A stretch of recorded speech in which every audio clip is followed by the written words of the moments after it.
ñuy seetaan asalaamaaleykum wa rahmatullahi taala wa barakatuhu dellu soit nañu ci beneen numéro bu bees ci seen émission Al Irshad ak Bio-Kénéa nga xam ni xemmeemteef gi mooy fexe ba ngeen di faju ci suñu ay plante waaye xemmeemteef gi itam mooy dimbali leen ba ko tawat mën a faju ci anam gu sell ci anam gu ànd ak sutura loolu mooy li tax ñuy toog ak Serigne Gora Seye ci disponibilité bi ci cawarte bi ci xam-xam gi ci laabir gi ñu waxtaan ci ay tomb yu am solo ci nit ñi nu ñu mën a dimbandikoo ci tawat faju boole ci ay recherche yu am solo ak yeneen i innovation comme ni ngeen ko gisee nii lii lépp nga xam ni bu ñu leen doon wax ni ci ay reen ak ay xas ak ay xob lay jógee jamono dox ba ñu soppi ko tey def ko ay infusion ngeen xam ni def na liggéey bu rëy bu am solo boo xam ni tey nit ki sans mu am benn ordonnance mën na am benn yëg-yëg rek ñëw ci bureau bi waxtaan ak ñi nekk ci bureau bi ñu defal ko proposition ci infusion boo xam ni mën na ko dimbale ci wàllu santé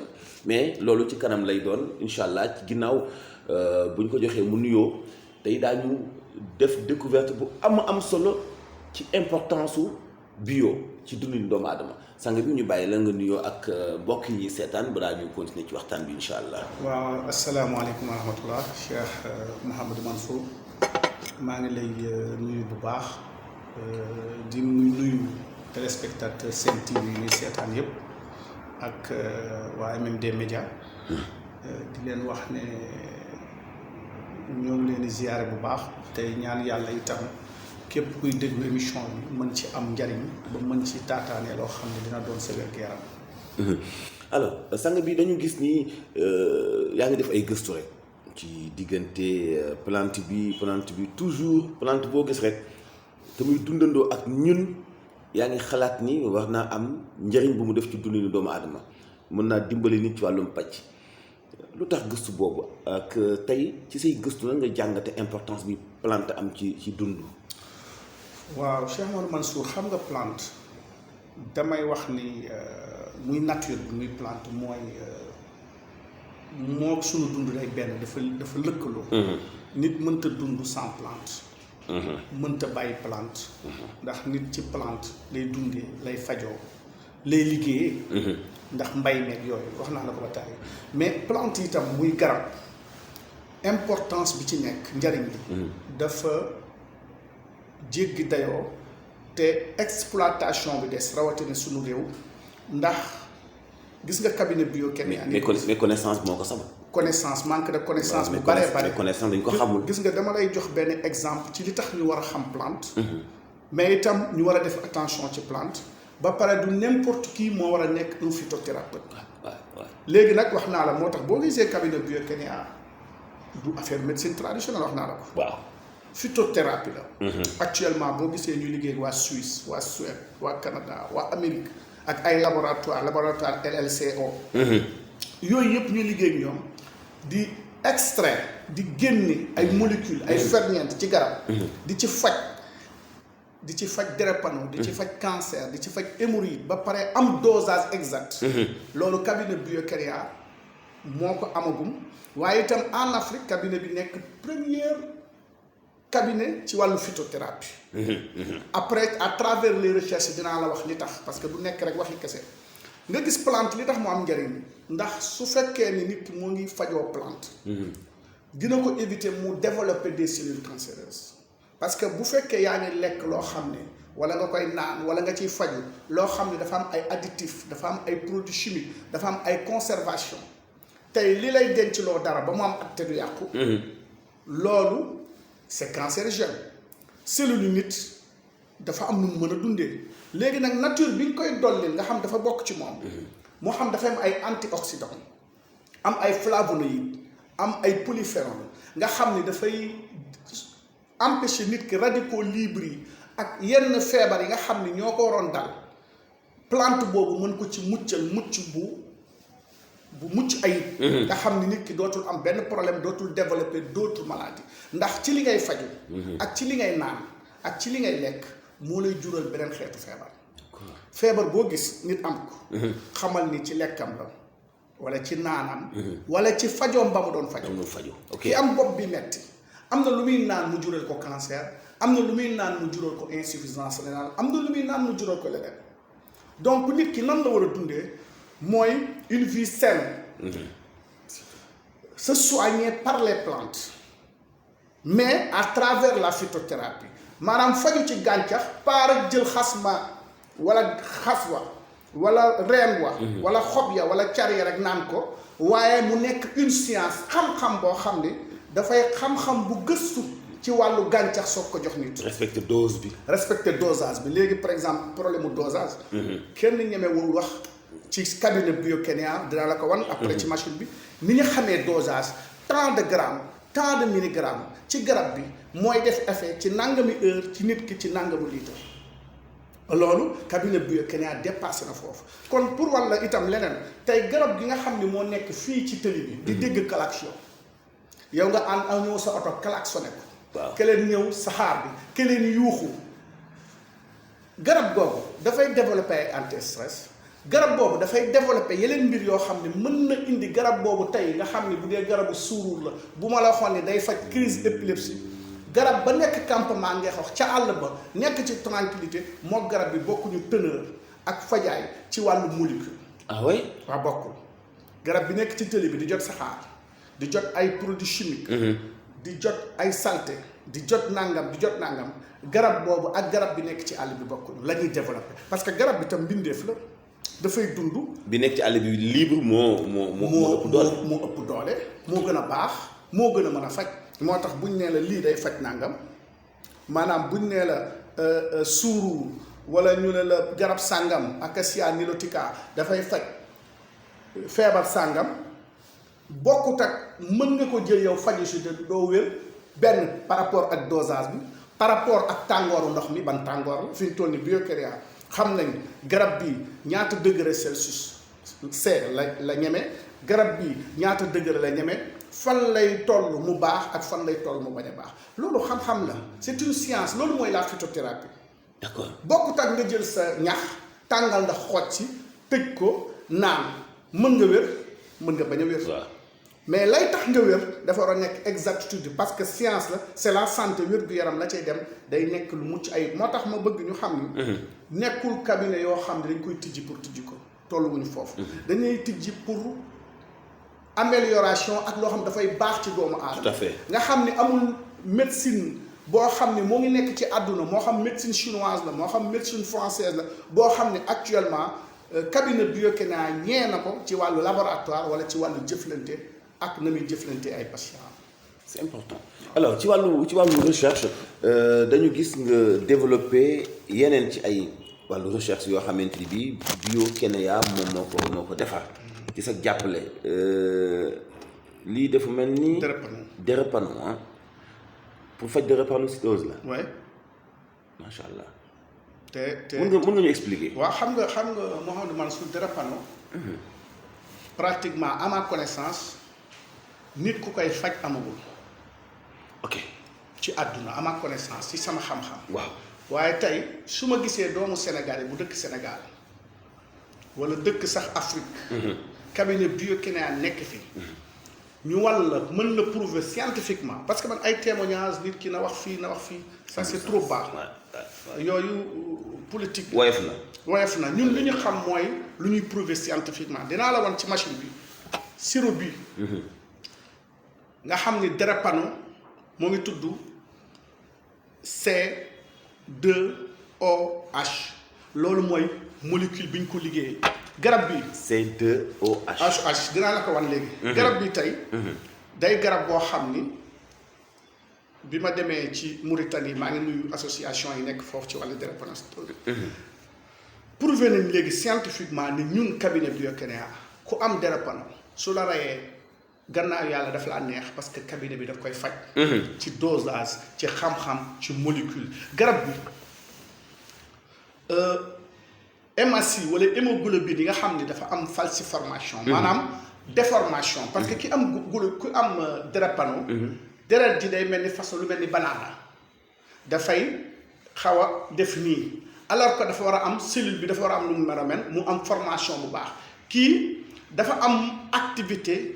anti-falciformante maanaam dafay tax ki am drépano S. waaw ni deret ji di menee ni banaana di tàllaliku noonu wala mel ni walax njaan bu xaw a ron kii nag daf koy dindi indi activité dafay def ci kaw loolu loo xamante ni bu ko naanee ñaari waxtu ci grammage mu naan ko ñaari waxtu boo jëlee 0,05 milligramme par millilitre ci extrait plante bii ñu essayé nañ ko ci deretu test boo xam ne test ml ci ki nga xam ni dafa am drépano drépano dëggantaan lañ jël essayé ko ci. waaw mu jox ñu résultat su amee 2 heures de temps 57% ci deret ji dana soppeeku ndax garab bi dafa am activité antifalciformante mooy dafay soppi deret ji li ma lay wax nii non seulement c'est prouvé scientifiquement.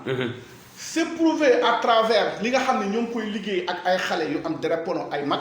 ñu di leen di faj soxlootul ngay dem fenn ci àdduna cabinet Biokenia à travers l'Afrique on arrive à soigner la drépanocytose SS c'est quelque chose d'avéré soo gisee ma koy wax français parce que je veux que les Africains puissent comprendre que notre cabinet Biokenia avec des preuves scientifiques avérées qu'on est arrivé à soigner la drépanocytose SS.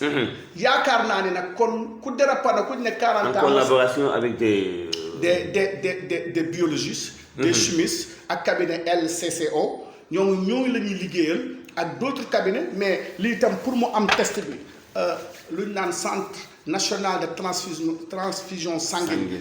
ñooñu jox deret ji. c'est des choses prouvées ñu testé ko mbir maa ngi fii dinaa la ko wan. ci ordinateur ay borom xam-xam yu nekk à l'université ay borom xam-xam yu nekk à l'université ñu di ko faj fekk na ñu di ko faj ci xam-xam di ko faj léegi nag scientifiquement plus dosage parce que loolu tam am nañ ko en plus mooy dosage exact bi nga xam ne activité bi ci lay baax am nañ. alors ñi ci nekk ñëpp dañ ci nekk pour gën a sell liggéey bi ñoo ngal ko mais base bi mu ngi jógee ci xalaat ak démarche ak recherche yu Biokenia parce que ñoom dañ leen di jox rek. très important ne leen lii la ñoom ñu approuvé ko ne ñu déet li ngeen wax dëgg la wala li ngeen wax du dëgg non seulement wax nañu dëgg la mais daf ñoo wax ni dëgg la joo xam ni mosuñu yaakaar ne loolu mën naa am donc ku am drépano ñu la 40 ans nga war a dund wala nanga nga war a dund nangootuma ko maa ngi woo Sénégalais yi et tous les Africains que ñu bëgg a wér ak association ñu yor drépanocytose suñu bëggee wér nañu approché cabinet Biokenia on arrive à soigner à traiter la drépanocytose SS ça c'est prouvé. très important defe naa ni loolu kenn amu ci benn sikki sàkk ndax leeraange bi nga xam ne leer na ko maa ngi fàttaliku bi ñuy présenté téere bi nga xam ne sëñ moo ko bindoon tudd Nature Med docteur Bédié defoon na seede yu mel noonu ba sax ci vidéo bi yéen a ngi dégg mu ngi tàggoo ci benn forum bu mu waroon a participer France ngir yóbbaale li nga xam ne mooy garab gi nga xam ne ci gëstu Biokenia la sang bi dinañu dem léegi sax ci machine bi pour nga gën ñu expliquer ci wàllu recherche nan ngeen mën a xamee amélioration wu garab yi ngeen di defar bu ngeen koy def ay bu ngeen koy analyser ci seen labo yi mais balaa ñuy dem dama gis H24 ma bëggoon a xam molécule bii nii bu bees la ci wàllu gëstu. waaw kii bu bees la ci wàllu gëstu dinaa la ko wan aussi ci machine bi. ça fait quoi moom. moom dafay faj en réalité cancer u sein. mais dafa baax ci prévention cancer sein parce que li ci nekk ci polyphénol très riche antioxydant mais garab la boo xam ne c'est une première moom tam c'est prouvé scientifiquement que ñi am cancer te métastasé wul non seulement dana empêcher métastase parce que nag ma fàttali ne la ñi am cancer ba mu métastasé wu ba mu tas Mouhamadou Mansour ba parce que cancer en réalité moom kese du rey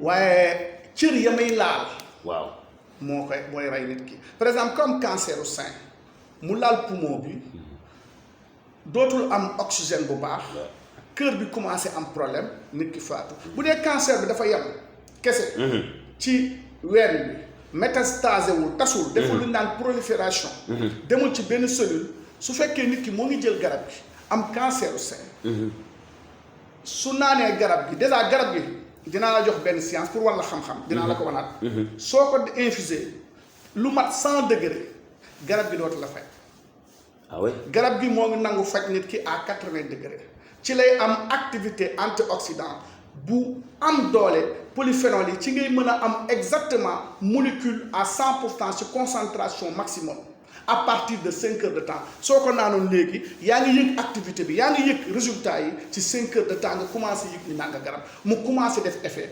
commencé rey les cellules cancéreuses par apoptose commencé protéger ween bi pour mu bañ a am prolifération. kon ci anam gi ñuy defee infusion sax dafay. xam-xam feeñ la xam-xam ci résultat wu. xam-xam la par exemple garab gi il faut nga jël lu tolloog 1 kilo. ci feuille bi ci H14. 1 kilo.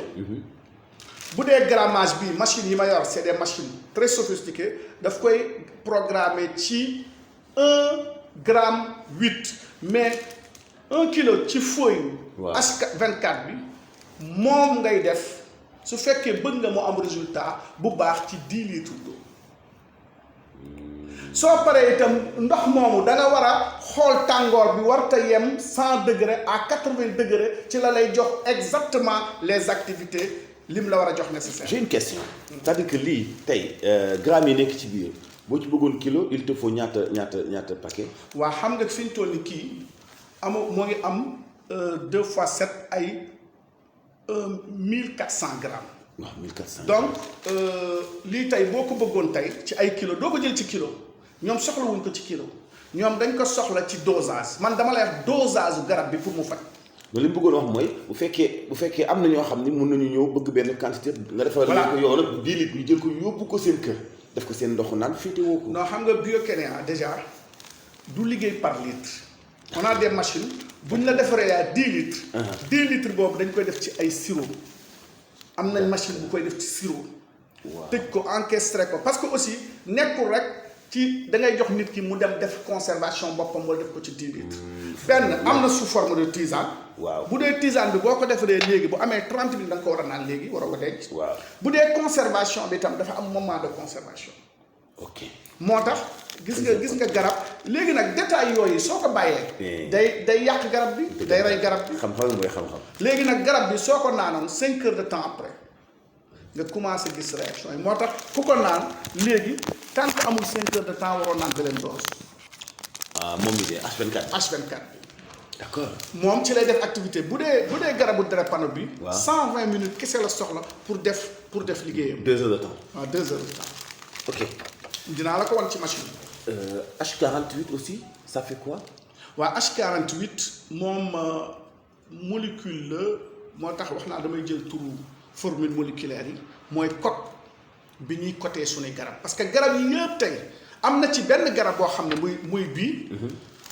pratiquement Biokénia moo koy cultivé. ñoo ko développé mënoo ko gis Sénégal. ok et par nos recherches génnagul même ba ñu yor base de données fii Sénégal sax xamuñu garab bi yóbbu nañ ko waaye xamuñu turu garab bi xamuñu ko nekkul seen base de données ci ñi nga xam ne ñoo yor wàll garab fii Sénégal. donc jox naa ko le professeur Bédié loolu wax na ko. wër nañ ko ba sonn xamuñu ko ci olof xamuñu ko fenn daf leen jaaxal.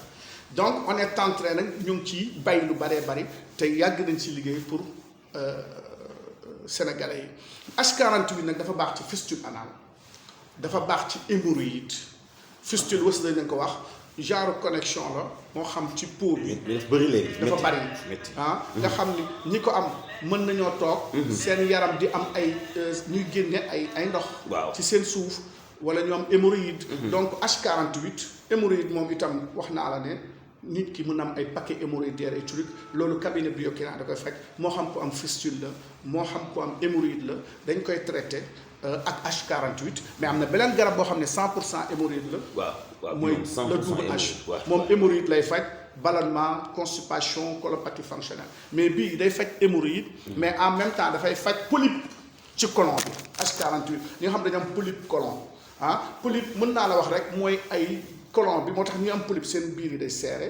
ok parfois wala ñuy saigner mais polype nag bu yàggee. mooy genre ci colon bi lay nekk lu mel ni di nga gis ñu am ay jambut fii. soccet voilà. bu ko defee nag muy téye colon bi bu yàggee nag. am doom dootu la yomb. non bu yàggee day indi cancer. cancer colon parce que nit ki bu ko amee day développé. cancer colon day dal góor di dal jigéen. ah oui cancer moom bépp cancer.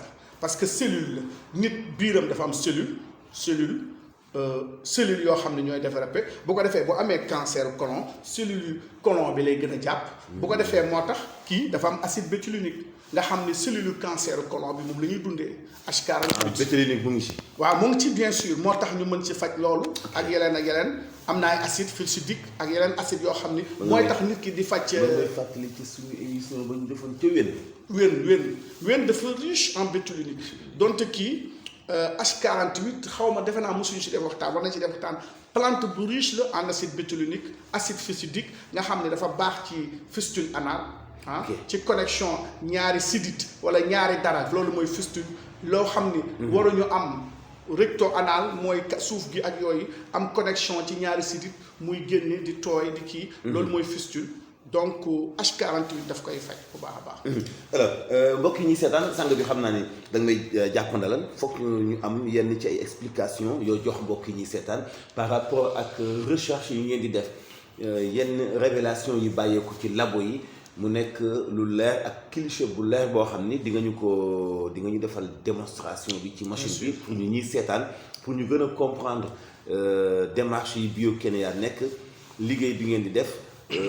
Non seulement waxuñu waxu confiance mais waxu compétition ci borom xam-xam yi ne ci àdduna bi pour ñun africains ñu bañ a tee am benn complexe ci ni tubaab yi ñu topp fi ñu gëstoo rek ñun foofu la ñuy gëstoo ba fawqa zi kulli ilmin alim kon ñu dem incha allah sang bi ci kii mbokk yi ñuy seetaan sang bi comme ñëw nañu léegi ci machine bi ñu ngi ci kanamu cliché yi nga xam ne ay recherche la yu bàyyeekoo ci laboratoire yi nga xam ne ñoo ngay liggéeyal ci wàllu drépanocytose alors muy LCCO sang bi waaw mais Mouhamadou Mansour comme ni ma la ko waxee woon sànq ci garab bi nga xam ni moom la ñuy fajee drépanocytose plante bi code bi mooy la C2OH ok kii c'est des codes. Ouais. Parce que formule moléculaire yi parfois dama koy jaxase am nañ échantillon C2OH échantillon bi moo ngi jógee ci centre national de transfusion sanguine léegi dama lay expliquer tuuti ñi am drépanocytose fii nii boo ko xoolee fii seen deret li mooy falsiformation maanaam deret bi dafa mel lu ñu falsifié dafa mel ni lu ñu déformé moo nekk noonu mën naa la ko zoomal tuuti nga xool moo nekk nii waaw moo nekk nii fii yëpp deret bi la léegi nag su fekkee ni plante bii ñu utiliser su fekkee nit ki dafa ñu def infusion bi mooy T120 waaw après 120 minutes bu ñu jëlee extrait ci plante bi 100 milligrammes par millilitre da ngay gis ni fii dafay am inversibilité maanaam dafay am activité anti falsiformante da ngay gis yi ngay gis mu commencé ron yi mooy yu baax yi ba tey baaxul mais garab bi dafa am benn particularité mooy lu garab bi lu quantité de dosage bi gën a tuuti mu gën a am activité par exemple da ngay ñëw fii dama lay wan finalité bi fii ci garab bi da ngay gis ni fii après gis nga xoolal différence su sang bi yii sang vrai ku am drépanocytose hémoglobine S la gis nga ko nii. ok léegi nag bu ñu demee ba ci ñu jël référence 0,05 milligramme. muy fii xaaral ma wan la ko bu ñu jëlee 0,05 milligramme fii. fii nii defe naa moo ngi leer. waaw. gis nga lii ngay gis nii ma teg ci sama. kon dafay wàññee muy fii ma teg. fii nii gis nga lii nii. waaw gis nga souris bi fi mu nekk. lii yëpp su fekkee nit ki jël na garab bi après 120 minutes. waaw dafay am résultat bu extraordinaire 57% lay am. ok ci deret bi nga xam ni dafa baaxul woon mu amoon déformation mel ni xeetu banaana dafay ñëwaat ci saase à 57% ci deret bi mu normal fii mooy avant. ñu koy jox fii mooy avant ñu koy jox garab bi. fii mooy après 15 minutes fii mooy après 1h20 xaaral ma woon la fii. ok fii mooy avant voilà voilà. waaw donc deret bi dafay changer. après fii mooy avant ñu koy jox. waaw fii sax fii mooy référence 0,05 milligramme. fii 0,5 milligramme rek la. d'accord sang bi changé na mais boo demee ci ñii ñëwal ni boo ñëwee ci 0,05 milligramme. dosage bi mooy meilleur dosage ci temps 120 minutes. d'accord. léegi loolu li ko waral. waaw mooy garab bi dafa am activité anti falciformante gis nga extrait baa ngi ni plante bi. ok lii yëpp c'est des études qu'on a fait. mais defe naa li mu conclusion bi moo ñuy gën a intéressé dama bëgg ñu dem ci plante bi faj voilà kii boo xoolee fii mu ngi nii. résultat obtenu à partir du test d'Emmer sur l'extrait métallonique de la plante à 0,5 mg par millilitre et à 0,05 mg par millilitre sur des hématies falciformes montre une activité sur la réversibilité de la falciformation des globules rouges avec plus de 55% et 57% respectivement d'inversion en 120 minutes muy ñaari waxtu. te loolu résultat yu ñu prouvé le scientifiquement mais prouvé nañ ko sur le terrain. Donc à ces différentes concentrations on note une superposition des courbes d'évolution de falciformation de la référence et de ceux d'extrait. C'est-à-dire boo jëlee plante bi nga xool courbe yi nit ki avant muy jël plante bi ak bu ko jëlee ni soppee ko amee. léegi nag plante bi pour wan le dosage compte tenu de tous ces résultats et du rendement d'extraction njëriñ li am égal à 13,78%. 58%.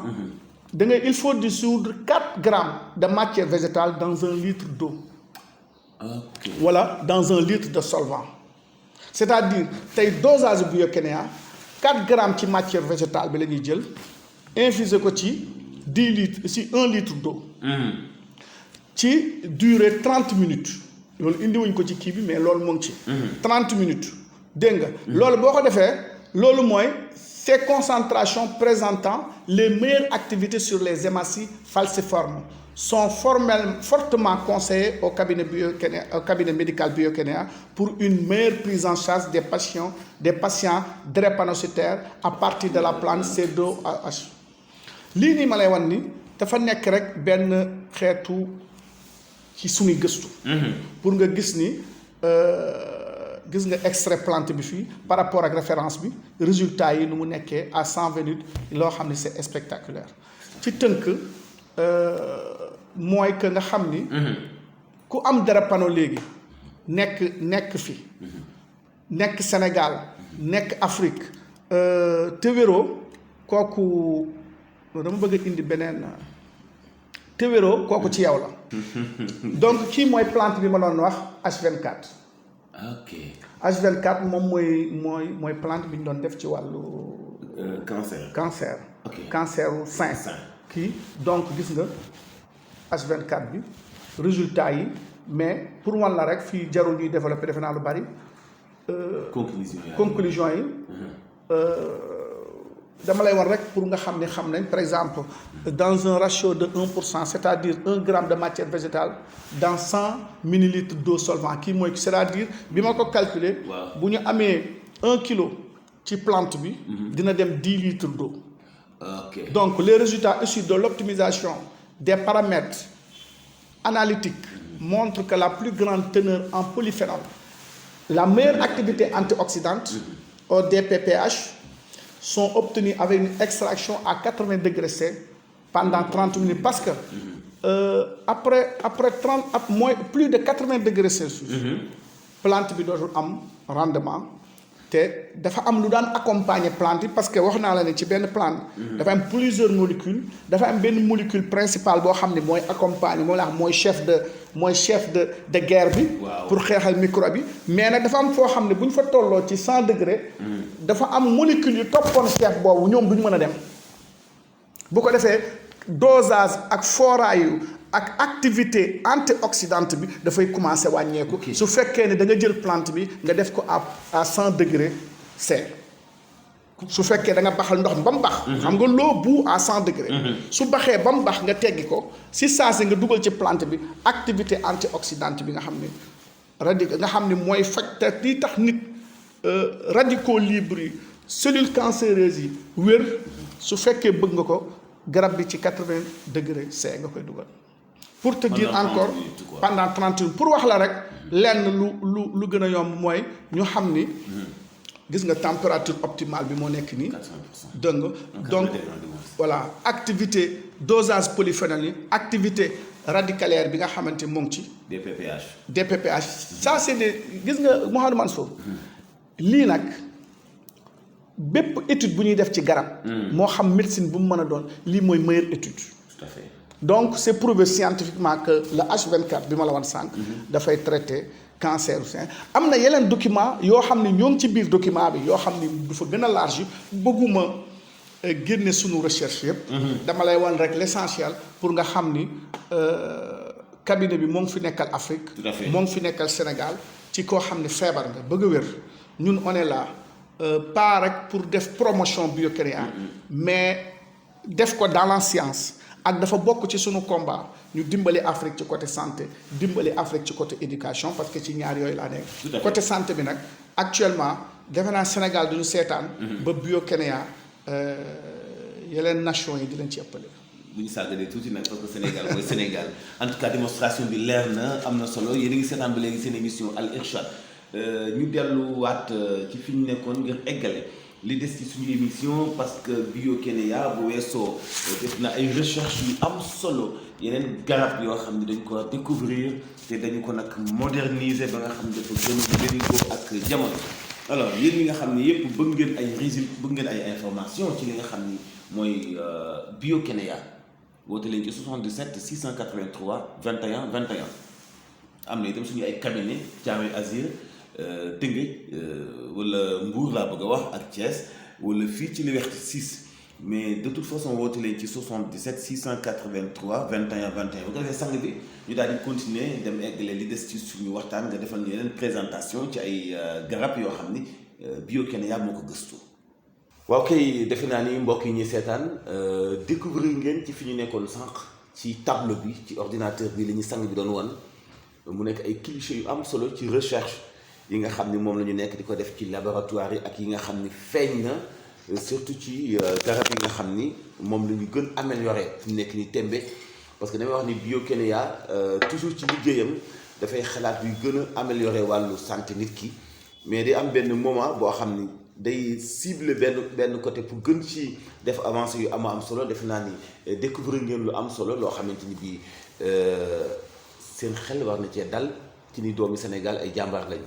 alors dañuy continuer suñu ay gëstu nag parce que damay wax ni sang bi li nekk fii kese doy na sëkk fierté ci doomu Sénégal liggéey lu toll nii muy 7 produits ne ci paquet te du lii motul sax 1% ci li Biokénia di defar li nga xam dañ koy def ak modèle bii nga xam bokkul ak paquet yi mais même quantité yu ñu ciy nekk pratiquement daanaka ëpp na 100 garab yoo xamante ni yëpp ay molécules la bi benn bu nekk am na lu ñu fekk donc Biokénia mën na ubbi tey ay pharmacie yu bari yoo xam ne nit ñi bari na lu ñuy fajoo surtout ne bii ñëw ci wàllu paludisme ak li ko wër yëpp Biokénia def ci def liggéey yu am solo mais dafa am yu ma bëggaat ay précision yu gën a leer parce que dañu ne si jamono joo xam ni nit ñi dañuy jékkee nga fàtt daal ñu naan yaram baax na yaram baaxul wala consommation nangam c'est-à-dire nit ki dafa soxla sport wala dégraissage moo tax ma ne sëñ bi faaw ñu am yenn garab yu ñuy defaat muraajan muy fàttalikuwaat sëñ bi am nay jamono da nga defoon da nga ma présenté woon ay recherche yu am solo ci liy tudd tisane Finfarm dama bëgg nga fàttali ma. waaw Finfarm bul fàtte ni wax naa ne la 2022 bi muy Diospyros dañ ko tuddee Diospyros libido tolli ko tisane Finfarm boo gisee ñu def ko en or bind bi c'est-à-dire dafa changer complètement am na ñu ko naan ay jigéen yu bari yu si am ay résultats yu extraordinaire léegi sax dañ lay jox benn automesure soo jëlee Finfarm nga xam sa poids de départ ak sa poids d'arrivée boo si jëlee par boîte di nga ci jël 6 boîtes ba 12 boîtes ci koo xam ne ça dépend ci obésité effectivement da nga wax lu am solo Mouhamadou Mansour balaa ma ñëw ci Finfarm mooy ñi nga xam ne dañu am problème surpoids di am ay crise cardiaque di am insuffisance cardiaque xam nga nit ki am crise cardiaque wala daanu dee kooku benn la mais ki nga xam ni dafay moo ngi développé insuffisance cardiaque di développé lu ñu naan les maladies cardiovasculaires cardio jëm ci xol bi vasculaire ci vaisseau sanguin yi deret ji sidit ji nga xam ni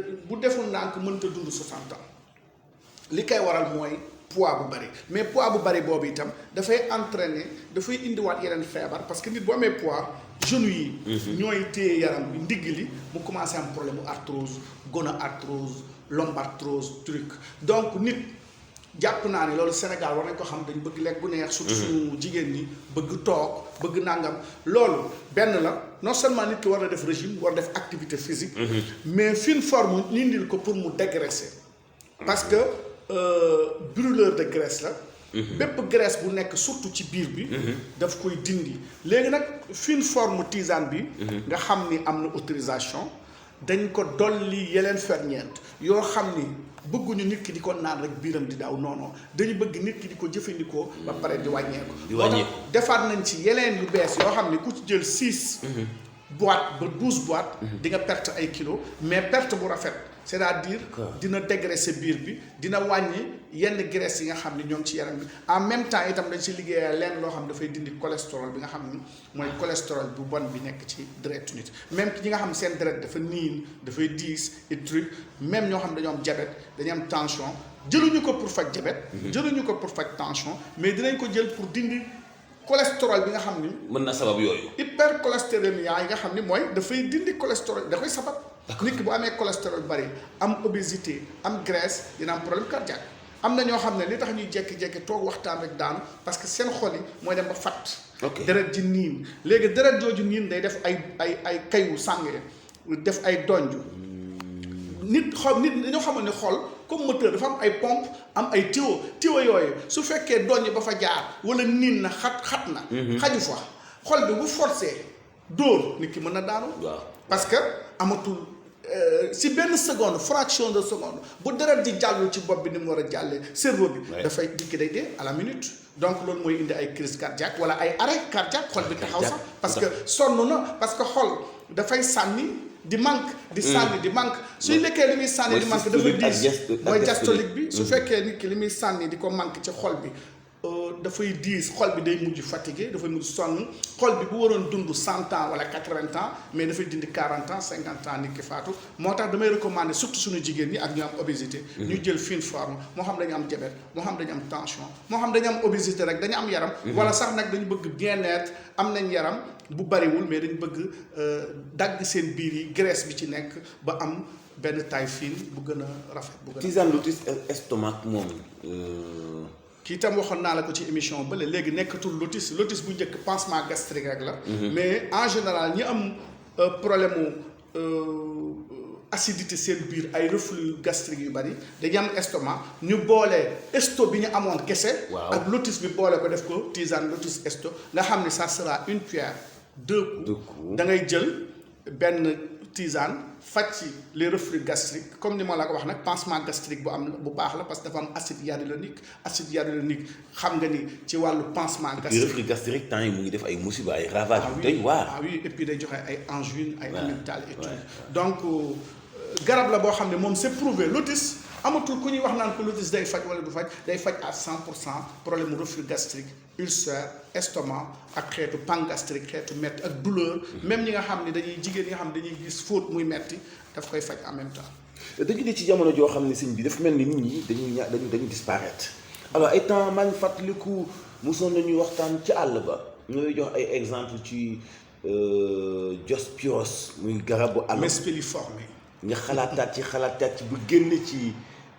lii tudd tisane Diospyros libido bi njëkk amoon nañ tisane Diospyros Diospyros kese nga yokkaat ci libido c'est-à-dire libido l'envie le plaisir am yëg-yëg ak bëgg-bëgg sëy parce que di nga gis koo xam ne tëliwul wax naa parce que day fekk amul stress benn non parce que seulement avantage mooy day dindi ci yow stress dafay dindi stress dalay dalal waxoon nga xam nga ni Diospyros yow xam nga dara day nelaw la tranquillisant la mais li tax ñu dolli ci loo xam ne dafay réveiller dafay yëkkati libido bi parce que am na ñoo xam ne amuñu problème sax manque d'appétit la ñu am sexuel mën nañ tëdd ak seen soxna mel ni ku tëdd ak góor du ñu am yëg dara mën nañ tëdd ak seen soxna mel ni tëdd ñoo kenn bu ko defee nag su fekkee nit ki moo ngi utiliser Diospyros libido non seulement dina ko jox kàttanu sëy bu gaaw mais en même temps dina ko jox bëgg-bëgg l'envie bëgg-bëgg dem ci sëy boobu muy sëy ak soxnaam xam naa ne li ñu desee ci waxtu moom bariwul mais dafa am ñaar yu ma fi gis muy hémorroïde bi nga xam ne dafa sonal nit ñi sang bi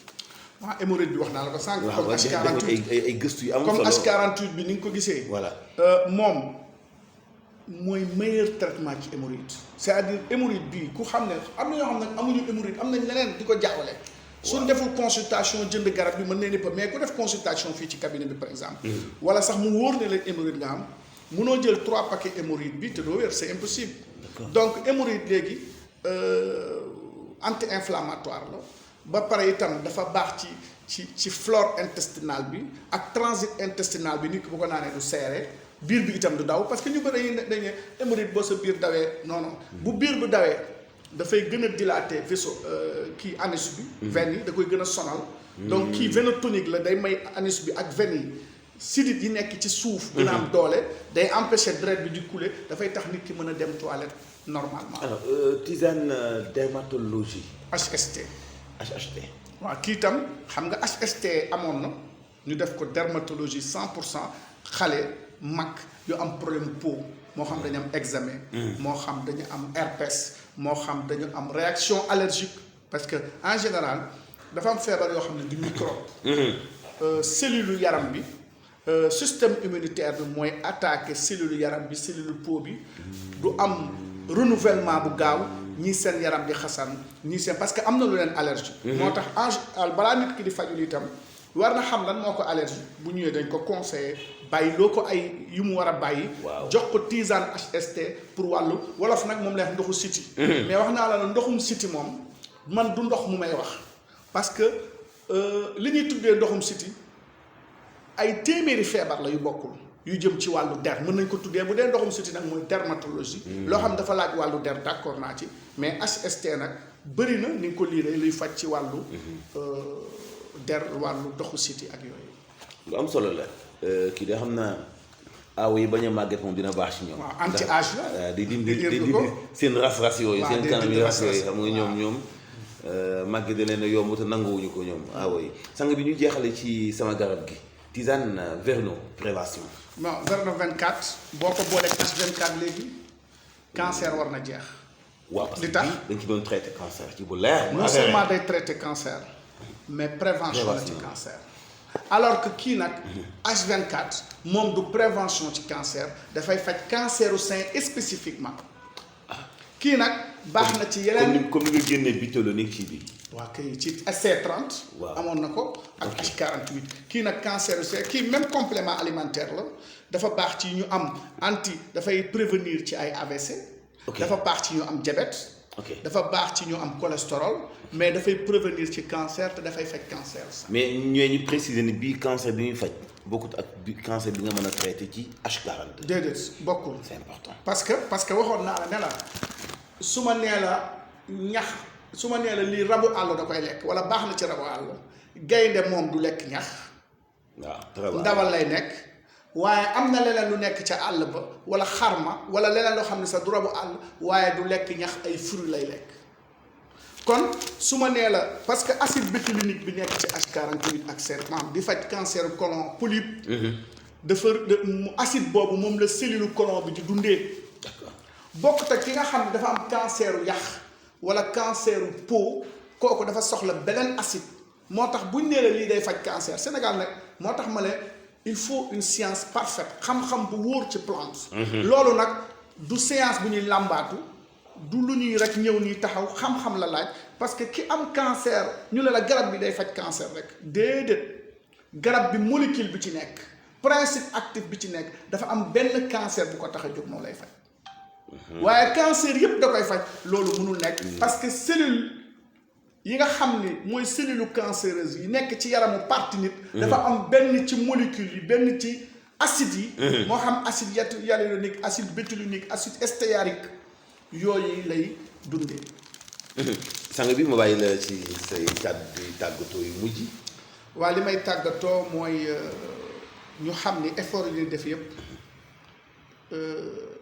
benn dañu bëgg a relever benn défi mooy aider l'Afrique et les Africains ci ñu problème mu santé wax naa ko sama livre bi parce que problème mu santé dafay problème majeur dafay problème bu sonal Afrique cabinet bi ñoo ngi prévoir signer ay contrat ak waa Mauritanie ak yeneen dëkk ci par exemple drépanocytose bëgg nañ ko def ci yeneen contrat yenn dëkk Sénégal lañ fi xam-xam bi fi nekk muy autorité yi muy ñëpp nañ dem ci universitaires yi laaj leen ko si c'est avéré ou pas.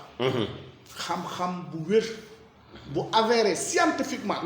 xam nga li tax nga gëm ni garab bii garabu tubaab la parce que c'est prouvé scientifiquement. Bio-Kenya am nañ ñu prouvé scientifiquement yoo xam ne kenn mënu ko wett. te lépp nekk bio 100%. nekk bio 100% amul benn additif parce que ñi def test bi ak ñun bokkuñu. ñun on est des chercheurs des phytothérapeutes on étudie cette science xam-xam bi xamle jàngale plante lañ xam. jàng ko mën ko. waaye nag buñ ci paree nag am nañ biologiste duñu biologiste. am nañ chimiste duñu chimiste ñu boole suñu gëstu nag. ba profité ci occasion bi gërëm waat laboratoire bi yor substance bioactive. le professeur Mohamed Kay le professeur Bédié li tax ma leen di gërëm parce que ñoo ngi def ay liggéey yu remarquable. yu am solo sonn ci. ñu nekk en collaboration mais ñoo ngi sonn ñoo ngi liggéey ak ñun liggéey bu rafet. loolu daan naa dem ba Ghana di liggéey loolu bi ma demee Mauritanie maa ngi waxtaan ak ñoom itam pour xool. nan laay liggéey ak ñoom parce que moi je suis africain mais au moins am nañ sénégalais yu taxaw léegi nag li ci des li ñuy prouver scientifiquement muy xam-xam. dama bëggoon autorités yi xam ni Sénégal xam-xaman fi. ñun on l'a prouvé su fekkee preuve lañ bëgg su fekkee leneen lañ bëgg bien vrai que nag. toll nañ ci jamono joo xam ni santé problème majeur la ci Sénégal ci Afrique mën nañ bokk ci ñuy régler problème bi waxuma la ci ay médecine traditionnelle man ku ma woo ci médecine traditionnelle du ma ñëw waaw parce que du ma tradipraticien je fais la phytothérapie muy xam-xam bu leer ak des résultats avérés par des professeurs loolu la am solo ñu ngi lay sant bu baax sang bi ci sa disponibilité ñu ngi lay sant bu baax aussi ci cawarte bi ngay def temps bi ngay jël financièrement côté énergie ngir def liggéey yu am solo yi dama doon sax faral di wax ni pour njëriñ waa Sénégal mais dépassé na waa Sénégal cherché wuñ ci sax njëriñ mais xam-xam bu war a génn la lii dafa nekk tey avantage ci dundu nit c'est-à-dire xayaatul insaniya dafay ànd ak histoire humanité lii parce que dafa nekk xam-xam bu fiy des ba faaw waratu nekk xam-xam bu ñuy suul mais toujours suñu kanam am nañu ay noon ñoo xam ne bëgguñu lu liy développé toujours ñu yàgg wax ni am na ay pharmacie réseau pharmaceutique yoo xam ne ñooy alimenter marché bu Sénégal ak yeneenu réew ñun bu ñu demoon ba wóolul suñu bopp lii comme ni ñu ko wóoloo sax bien sûr mais gën ci am confiance ñi mi ko yóbbu fu nekk def ko muy suñu fajukaay xëy na notel gi ñu not ci wàllu pharmacie dina dakk yéen ñëpp xam ngeen ni garabu pharmacie yi yëpp nag bi doon jàll 1000 francs romb na léegi 2000 kan moo ci am intérêt du yéen donte ñun ñëpp bëgg a faju bu amee nag ay doomu Sénégal yi def ay gëstu toujours dama koy dénoncer même ci télé bi di ñaawlu business bi nekk ci système pharmaceutique bi nekk fii Sénégal nga xam mooy alimenter ay européens ay occidentaux lu ñu war a xeex la dañ leen gëm li ñu moom li ñu am kantanal ko dooleel ko di ci faju pourquoi faju sax ci li ñuy lekk ci tee bi ñuy naan mun nañ ci am ay waajtaay ba duñu sax tawat duñu sax xiibon ndax fegu moo gën faju sang bi ñu ngi lay sant bu baax ci sa disponibilité liggéey yii nag ngeen gis nii lu ñu leen di wan la pour confirmation waaye defe naa ni waa Sénégal ci boppam mënuñ ko seede waa Gambie waa Mauritanie ak ay Canada ay États-Unis parce que fépp la garabu Bio-Kenya di dem ñu ngi sant sëñ bi ci disponibilité may leen di fàttali ne aussi gëstu yi sëñ bi def daaw bind na ci benn téere bu am solo tudd Nature Med téere boobu dina leen dimbali ngeen mën ci yokk seen xam-xam ngeen mën ci jàng ngeen mën ci nafar parce que ci lii muy liggéey mu nekk ay composition ay dosage fexe na ba dëxëñ ko ci téere bi ba nga xam ni mën nga nekk fongeli mi bëgg am loo saafara sa bopp ubbi Nature Med gis ci tuuti lu la mën a orienté nga faju kon sang bi ñu ngi lay sant ci cawarte gi ci njàmbaarte gi ci liggéey bi ñu ngi leen di jox dox daje incha allah ci beneen numéro seen émission Al Irshad Bio-Kenya wax dëgg yàlla noonu laa koy woowee léegi Al Irshad Bio-Kenya label bi moom label Bio-Kenya la foog ñu nangu loolu ba beneen aljuma incha allah salaamualeykum wa rahmatullahi taala wa barakaatu.